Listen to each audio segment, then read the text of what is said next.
मीरपुर नाम के शहर में तेजस अपनी पत्नी नीरू के साथ रहता था। पति पत्नी दोनों ही नौकरी करते थे। एक दिन तेजस गांव अपनी माँ के पास फोन करता है। हेलो, प्रणाम माँ। जीते रहो माँ, तुम दादी बनने वाली हो हैं? अरे वाह, ठीक है बेटा, मैं कल ही आती हूँ। जब माँ जी शहर पहुंची तो बेटे बहू ने बहुत अच्छे से स्वागत किया। लीजिए माँ जी, चाय। अरे गर्मा गर्म पकोड़े ले आओ माँ के लिए। नीरू रसोई में गई और 2 मिनट में ही पकोड़े ले आई। जी ये लीजिए। बहू जादू से बनाए हैं क्या? अभी तो रसोई में गई थी। यम्मी। माँ जी, शीला रसोई में पकोड़े तल रही है, मैं बस लेकर आई। हे भगवान, मेरा धर्म भ्रष्ट कर दिया तूने। अब तो गंगा जल से शुद्धिकरण करना होगा। दूसरे दिन, माँ जी मैंने नाश्ता बना दिया है, ऑफिस जा रही हूँ। पर अभी तो घर का सारा काम पड़ा है। शीला आती ही होगी, झाड़ू पोछा बर्तन कपड़े वो सब कर लेगी।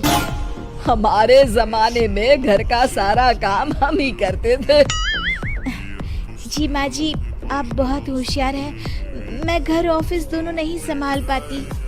तो जरूरत क्या है घर से बाहर जाकर चाकरी करने की?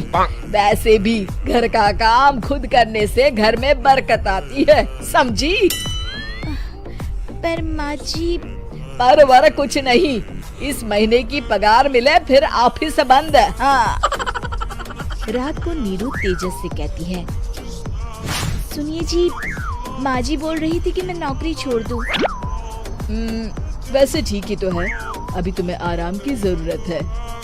फिर भी आराम कहाँ, शीला को छुड़ाने के लिए बोल रही थी। तो अब 24 घंटे में इतना काम तो कर ही सकती हो। पर जॉब पसंद है मुझे, घर पर मन नहीं लगेगा। अगले दिन जब दोनों ऑफिस के लिए निकल रहे थे, मेरी तो कोई कीमत ही नहीं है इस घर में। माँ जी, आजकल महंगाई बहुत है, रहन सहन भी बदल गया है, दोनों नौकरी करते हैं तभी ठीक रहता है। अच्छा, तू कहना क्या चाहती है? मेरा बेटा तुझे बिठा के खिला नहीं सकता?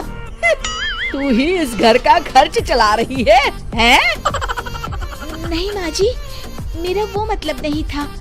मतलब खूब समझती हूँ, ये बाल धूप में सफेद नहीं किए मैंने। हाँ।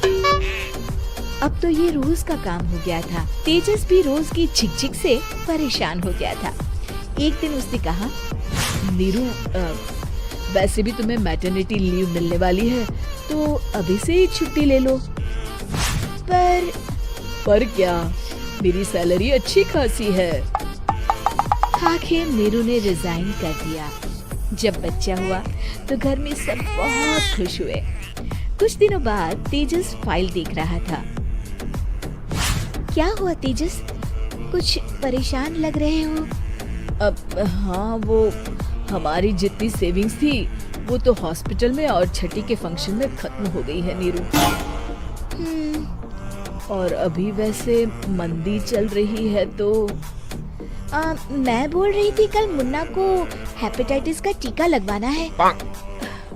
नीरू, क्या पोस्टपोन नहीं कर सकते? नहीं जी, बिल्कुल नहीं। अब तेजस को समझ में आ रहा था कि उससे गलती हुई है। पैसों की कमी का असर घर के माहौल पर भी पड़ रहा था। अगले दिन, बेटा मेरा चश्मा और ये दवाइयाँ ले आना, पर्चा देते हुए माँ जी ने कहा। जी। तेजस, मुन्ना के लिए दूध का डिब्बा और डायपर भी ले आना, और ये किराने के सामान की लिस्ट है, इसे भी लाना है। तेजस गुस्से में लिस्ट मरोड़कर फेंकता है और चिल्लाता है, पैसे क्या पेड़ पर उगते हैं? ये ले आना, वो ले आना। अरे पर ये जरूरत का सामान ही है। वो गुस्से में बिना कुछ कहे ऑफिस चला गया। अरे लंच तो ले जाइए। नीरू दौड़कर डिब्बा पकड़ाती है एक दिन खाना खाने के बाद, नीरू, अब तो मुन्ना कुछ बड़ा हो गया, तो अब तुम वापस ज्वाइन कर लो ना जॉब। पर इस रिसेशन में जॉब मिलना बहुत मुश्किल है। ट्राई तो करो। फिर मुन्ना? माँ जी है ना, और एक फुल टाइम मेड भी लगा लेंगे। पर माँ जी, उन्हें तो पसंद नहीं।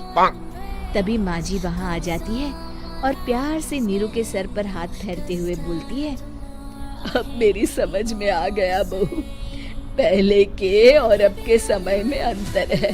तुम काम शुरू करो, मुन्ना की जिम्मेदारी मेरी। मेरी प्यारी माँ जी। ये कहकर नीरू उनके गले लग गई। शिक्षा, परिवर्तन संसार का नियम है, हमें भी समय के साथ चलना चाहिए।